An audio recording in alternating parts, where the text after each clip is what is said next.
미국은 아직 우리나라를 목록에 넣은 게 아니라 검토 중이다 그런 얘기도 있고 이미 명단이 확정된 거다 그런 얘기도 있는데 정확하게 어떻습니까? 아직 최종 확정된 게 아니라는 게 맞는 것 같습니다. 주미 대사관과 주한미국 대사관을 통해서 확인한 바로는 아직 확정된 게 아닙니다. 그거에 대해서 우리 외교부나 우리 관계 당국의 의견을 요구받은 겁니까? 내부적으로도 지금 경위를 파악하지 못하고 있는 것으로 압니다. 에너지부에서 이런 명단을 만드는 거잖아요, 목록을. 근데 뭐가 파악을 아직 못했다는 거죠? 비공식 경로를 통해서 알게 된 걸 우리가 문제제기를 해서 에너지부에서 다시 자체 내부 지금 상황을 파악하고 있는 단계라 그래서 우리한테 연락이 오거나 한 적은 있습니까? 그런 적이 없는 것으로 알고 있습니다. 그동안 말만 있었죠. 제보로만 있었던 이야기입니다. 그런데 미국이 지난 1월 우리 대한민국을 북한과 중국, 시리아 등과 같은 적대 국가처럼 민감 국가로 지정한 사실이 확인이 됐습니다. 물론 미국 에너지부에서는 이런 설명을 하고 있습니다.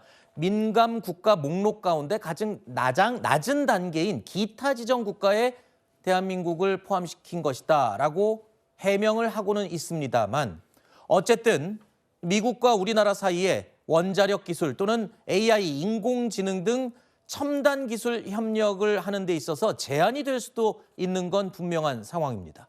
자, 우리 정부가 이러한 사실을 공식 루트도 아닌 비공식 제보로 접했고 그리고 얼마 전까지만 해도 외교부에서조차 이 사실을 제대로 파악하지 못했습니다. 논란이 불가피해 보입니다.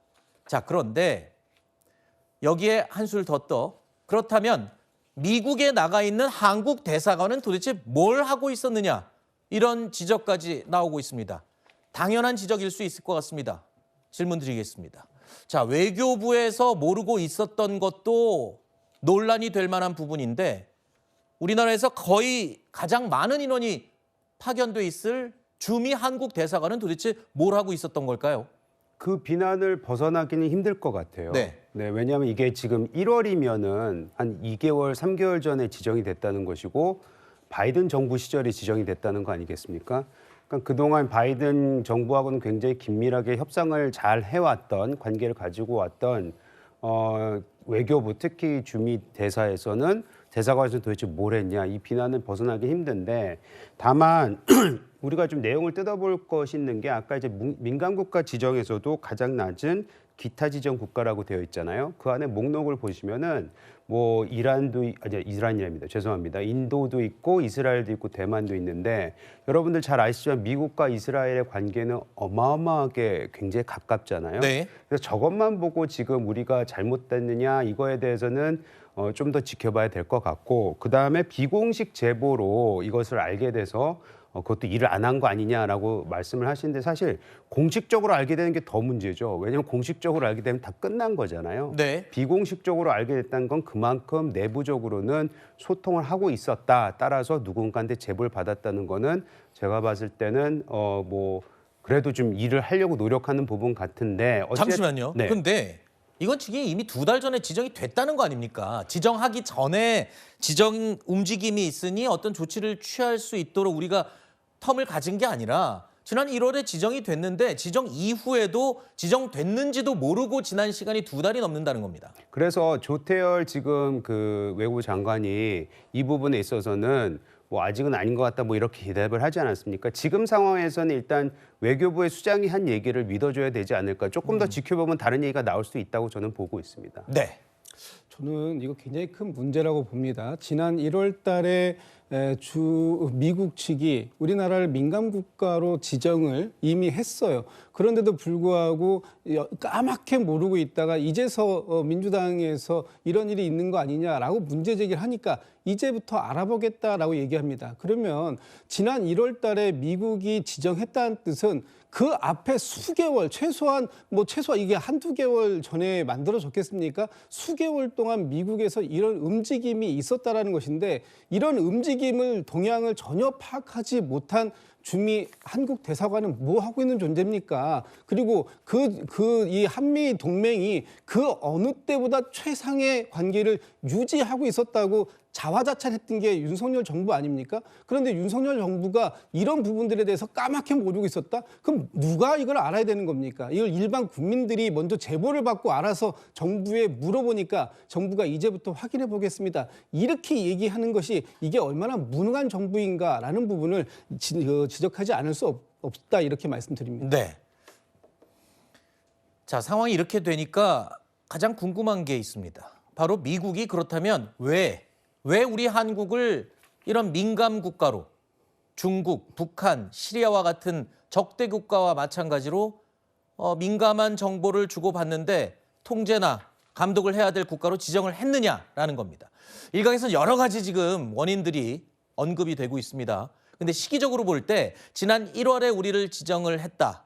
이게 물론 그 전부터 검토됐기도 하겠지만 1월이면은 우리나라가 국내 정세가 굉장히 불안정할 때 아니겠습니까? 그렇죠. 그렇기 때문에 민감한 산업 기술을 공유하는 것 자체를 좀 감독해야 되겠다, 신경 써야 되겠다 이런 건지 아니면 이전에 훨씬 전에 이미 수미테리 사건으로 이 방첩 활동 논란이 있었거든요. 이게 사전 경고였다. 그런데도 우리 외교부나 주미 한국 대사관은 눈치채지 못한 거다. 이런 또 비난이 나올 수도 있을 것 같고요. 또 한 가지 지금 현재 아까 첫 번째 이유와 일맥상통하는 얘기지만 우리가 지금 컨트롤 타워가 없기 때문에 네네. 이런 상황이 발생한 것이다. 여러 가지 복합적인 요인 같습니다. 네, 여러 요인 중에 뭐 핵무장론을 가장 또 많이들 언급을 합니다. 특히 민주당 쪽에서 언급을 하는데 저는 그건 좀 제외돼야 된다고 생각을 하는 게 핵무장과 관련돼서 윤 대통령이 얘기한 시기는 이번에 지정되기 한 1, 2년 전부터 얘기를 했습니다. 네. 그 윤 대통령이 언급한 사실 이유는 우리가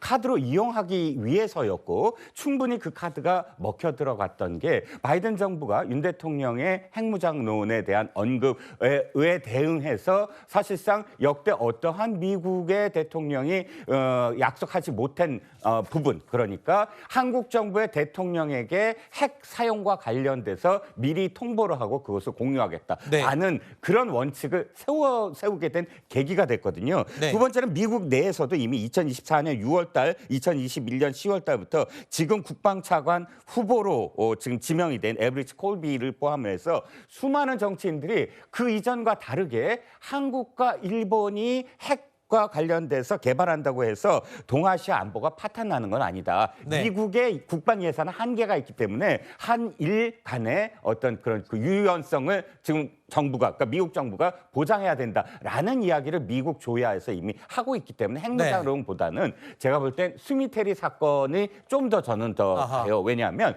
방첩과 관련해서 지금 이 에너지부에 보안 방첩국이 있습니다. OCIC라고 여기서 지정을 하거든요. 방첩과 관련된 그러니까 미국 내에 가장 이 안보와 관련된 그런 정보를 공유하고 싶은데 한국의 어떤 보안 방첩이 허술하고 또 이 비공식 루트를 통해서 미국 내 안보 정보를 캐내려 했다. 여기에 대해서 사실 7월 달부터 계속 경고를 했는데 그게 사실상 우리나라의 대응을 제대로 못한 게 아니냐. 이게 좀 더 유력한 어떤 설이 아닐까 싶습니다. 어쨌든 제보사항으로 논란이 되었던 내용이 사실로 확인이 됐습니다. 우리 정부는 그동안 뭐 했냐는 논란, 비난을 피할 수 없고요. 왜 지정을 했느냐라는 부분도 빨리 파악을 해서 뭔가 시정을 해야 될 부분이겠죠.